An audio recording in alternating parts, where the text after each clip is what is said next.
Welcome back, everybody. It's your time to ed up on the EdUp Experience podcast, where we make education your business. We're making it your business here at InsightsEDU. That's hashtag InsightsEDU 2025, the conference put on by Education Dynamics, all about recruiting and keeping, I think that's an actual word, keeping the modern learner here in higher education. Who are we talking about? How do we recruit them? How do we retain them? How do we graduate this student who's evolving on a daily basis? Well, I don't know. That's why I'm the host, and I got to ask these questions to people that do know the answer. And I've got somebody that knows a thing or two about enrollment management in front of me today. Let me bring him in right now and make sure I get it right. He's Dr. Andy Miller. He's Senior Vice President of Strategic Enrollment and Partnerships at Indiana Wesleyan University. Andy, what's going on? It's so great to be with you. How did you feel about that song? That was a little odd. Was it? Andy Miller, ladies and gentlemen. There he is. We do odd here at the EdUp Experience. If you didn't know, what's going on, man? How are you? I'm doing really well. It's great to be here.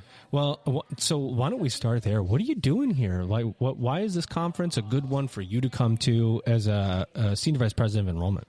We're excited to announce the first of its kind higher education podcast conference, brought to you by Edu Alliance, the EdUp Experience, and Podium. This is happening Saturday, July 12th at the University of Illinois Chicago campus. This is an in-person event, one day only, the first of its kind.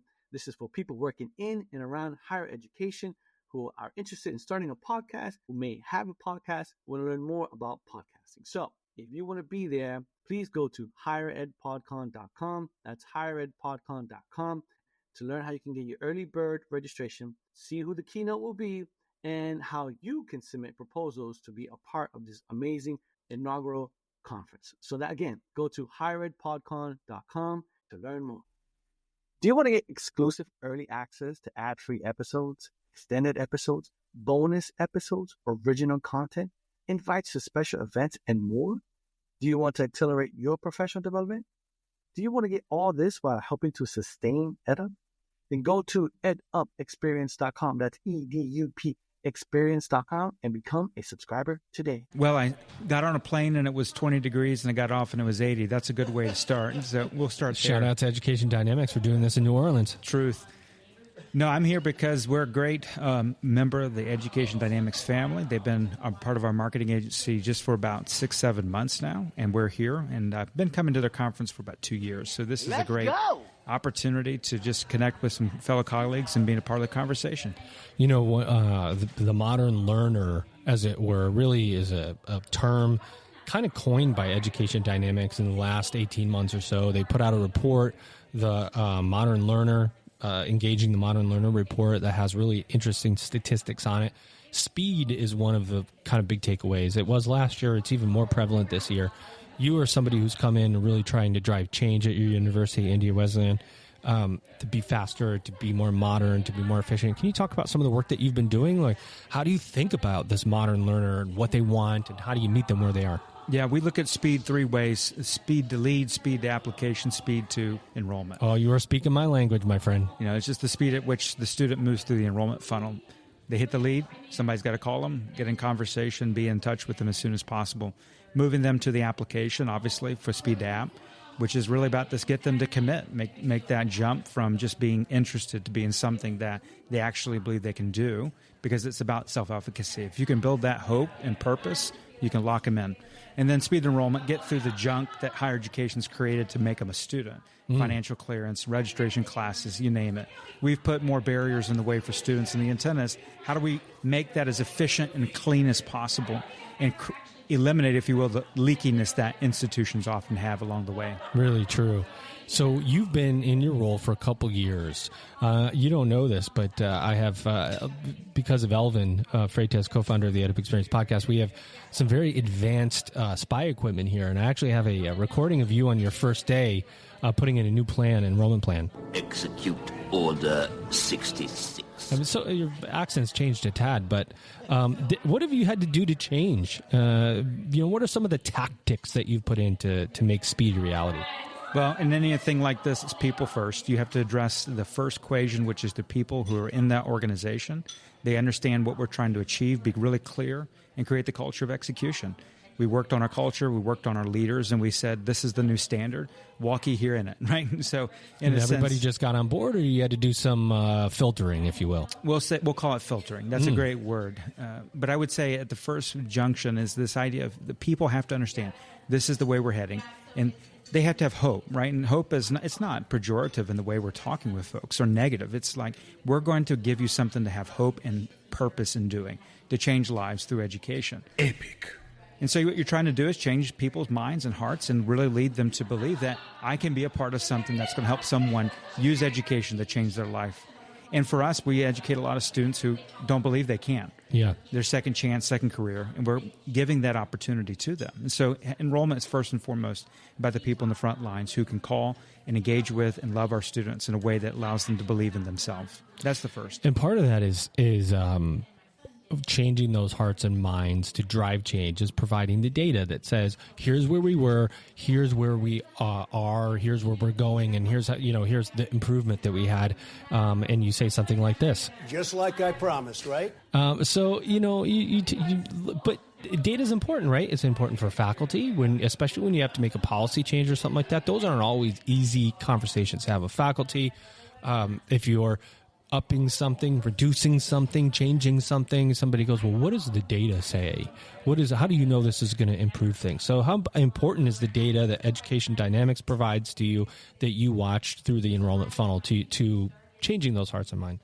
Yeah, we would call that performance management. It's the idea of understanding what is central to moving the file through the funnel and having those metrics and ratios along the way and setting benchmarks by which we operate. So we're looking at things that people may not care about, open and close rates, the ability to which the number of minutes that we're spending on a call, seconds on a call, and qualification period, the days and hours that it takes to go from one stage to the next. And you don't know what you don't know until you start looking at it, evaluating it, putting it in front of people. IW has a long history of being successful in the space. We've had good enrollments over time, but like in any organization, you drift. And the intention is, let me bring back to your remembrance what it is that we're trying to accomplish. Let me put it in front of you, the 5 to 10 things that is your number, and I want you to own that number, and we're going to ask you about it on a regular basis. And making that data transparent and clear and putting the scoreboard up. The scoreboard's not hidden. You will learn by the numbers. I will teach you. We like the scoreboard. Your voice keeps changing, Andy. I don't know what's going on. but you put the scoreboard up. Everybody looks at the numbers. And you're able to show how to serve the evolved student in a better way. And the student continues to evolve, right? There's so much information coming at them.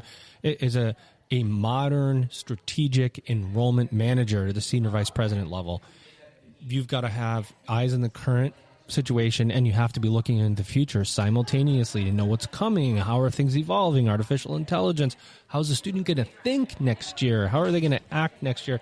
How do you balance the need for now versus the yearning for later at the same time? And if you figure that out, let me know, because I have no idea. So, epic. I think at the end of the day, you're just trying to do the next best thing for the organization. Obviously, where we're at is just really for us is data hygiene, cleanliness, making sure that we're working from good numbers first, because you can't have AI unless you have good data. I mean, it's junk. Artificial intelligence. So, yeah, sure, AI is really helpful, but first make sure you're collecting the data, putting it in an architecture that actually works. Yeah. And then from there, building upon it, the things that you need to build. So we're at that point where we've really solidified the data structure, and out of that now can really report data and then fuel it into the AI systems or other kinds of instruments that will help us be effective down funnel. I was talking to somebody, a college president the other day, that said flat is the new growth. And I said, I don't know if that's true for everyone. I think there's some schools out there that are really, really doing things highly efficient, running those layup drills, have good partners, and are seeing growth. What do you think about that? If I said that my president, I wouldn't be in my role, and for good reason, right? I would say at the end of the day, flat is growth for those institutions that are going to die naturally. If you're an institution that's going to make headway in this space, you have to believe and build the systems that are going to allow you to grow. And I think every institution, if they can get really clear on their value proposition and understand their networks and their communities, you can grow. But you're going to be really intentional, really smart. Now, you have to right size that around what is really possible and meaningful within the market in which you operate. We're in the Midwest. It's very different than in Florida or Texas. But it's definitely a market you can win in if you're really strategic and really smart. What does it take to win? What does it take to win these days? Yeah, okay, good data hygiene. Yeah, okay, got to look at the numbers, post the numbers up. But what does it really take to win? Higher Ed PodCon is coming. Go to higheredpodcon.com. That's higheredpodcon.com to learn more. Do you want to get invites to special events? Do you want to get exclusive early access to ad-free episodes, extended episodes, bonus episodes, behind-the-scenes episodes, and original content? Do you want to accelerate your professional development? Well, you can go to edupexperience.com. That's EDUP experience.com and become a subscriber today. Well, you have to do the best practices, right? Blocking and tackling first and foremost. Those things are necessary. I would say beyond that, you have to have the set of programs that people are looking for. Relevance. Right? Relevance. I mean, if there's a baseline. If you don't hit the baseline in terms of the best practices, you're not going to win. You're going to leak students right out the back door. Yeah. But once you solve for that, then you build in the value proposition into your organization. For us, it's building around the workforce needs in our community. And we've gotten really smart about knowing what those are and trying to identify them and build them as quickly as possible, take them to market, test them, iterate upon them, and make them better as we go along. Some things work, some things don't, but we're trying to move very quickly to solve what the workforce needs. And the workforce is both individual and business all at the same time. Yeah. What kind of staff are you dealing with? Give us the idea of the scope at IWU. Like how many people are we talking about, and enrollment and all of those functions? Yeah, so the enrollment and partnerships team includes about 150 personnel. On the top end, you've got qualifications, about 9 to 10 folks there work there, about 50 plus enrollment counselors, about 6 to 8 different enrollment managers kind of spreading across that. And then you've got the operational groups, about 30 folks in that. Our partnerships group has really grown over the last few years because of the B2B play we're really trying to play. So that's about another 30. And you kind of disperse it out technology elsewhere, but about 150 total across all those efforts. No, I think that's important because you look at the investment in people, the investment in efficiency, in marketing growth, and you have to find the right partners to help you grow. So you talk about education dynamics. You're here talking to colleagues across the industry. I think, for one, and I used education dynamics before at the institution I came from, I think they're highly efficient. I think they help institutions grow. But what I really like about them is they do bring some of those best practices. They do bring data back from the other schools and say, hey, look, we have a client that's doing this, and this is the secret sauce that they kind of put together. You guys can do something similar in this market. How important is that collegiality, the best practices across industry to help you inform your strategy? Vital. I mean, higher education is so odd because people give away their best secrets, right? It's just, any other industry, they're like, no, that's the proprietary. You're in our NDA sauce for that. Yeah, NDA, whatever. I'll do it over, a drink or something. But, in higher education, you can call people up, they'll tell you. Yeah. And they might not be willing to share everything, but they'll give you some detail. So I think Education Dynamics does a good job of bringing people to the table like this conference to help allow for those conversations. What does it take to be an effective enrollment manager, director, vice president? We have so many. Let me restate that, because I think we lost a lot of people in enrollment management during COVID. The FAFSA certainly created probably even more disruption than COVID for people that really looked at their job and said, I don't even know what to tell students anymore, and that stress made them leave. What does it take to be successful and move up through the ranks these days in this world of digital modernization technology? Yeah, I'm trying to still figure that out. I would say the big things, the basic characteristics, you got to have a good data mindset. Yeah. Right? You don't have to be a data scientist, but you have to know how to look at data and make interpretations out of it. And then build action plans out of it. Organizational design is very important, understanding the flow, the process, the procedure. And a lot of it is being able to be courageous. If you're not courageous in higher education, writ large right now, you're not going to move the needle. That's such good advice. It's true. Some of our colleagues in different areas, academics, don't necessarily understand sometimes. And it's like I have to look across the table and say, listen, if you want your enrollment to grow, I need you to get rid of X, Y, and Z, or allow me to do it. And interviews, whatever that might be. Like, let's be courageous and ask the hard question. If you're not courageous, you're just going to be fuddling around with nothing, and you're going to be working from something that's not going to work. Oh, it's so right. Like, you think about the number of things we put in place because we want to ensure we have the right student? Like, you remember those conversations where we want the right students? And you go, well, who is that exactly? And why haven't we been doing that for the last 100 years at our university, recruiting the right student? It's because nobody can define it, because the student can be everything that you don't want, and they can be successful. So the question is, how do you create the environment for the student to thrive? Putting barriers at the front end makes a student fail right away, because I always thought I had a real problem with recommendation letters. That's one thing I just cannot understand. We were talking about it earlier. You know, to get into this program, you have to have 3 letters of recommendation by doctors and this, that, and the other, doctors of education in the industry. And you go, wait a minute, I've been a vice president at my institution. I work in higher education. I've been there for 10 years, and it's kind of offensive that I got to do this, right? So we put these barriers in place, credit transfer, and students just go, you know what, forget it. I'm going to go somewhere else that makes it easier for me. It's true. It's so true. It's simple things like, you know, what I've said to the departments, like they have to review the file. Okay, you have 24 hours, and then I'm going to make the decision. Like, I've got plenty of credentials to do that, and it's not my intent to undermine you, but at the end of the day, we're all smart people here. Or it's things like the interview process. Our social work program used to have an interview. They got rid of it. The enrollment went up, and the retention and graduation rates went up. And so you tell every other department, there's no reason for you to have an interview. It doesn't add any value to the admission process. What else do you want to say about IWU that you think we ought to know, everybody listening? And secondarily to that, what do you hope to take away from this conference in the couple days you're here? Did you buy your tickets yet? Higher Education's first podcast conference is coming July 12th. Go to higheredpodcon.com, higheredpodcon.com. Get your tickets. Do you want to accelerate your professional development?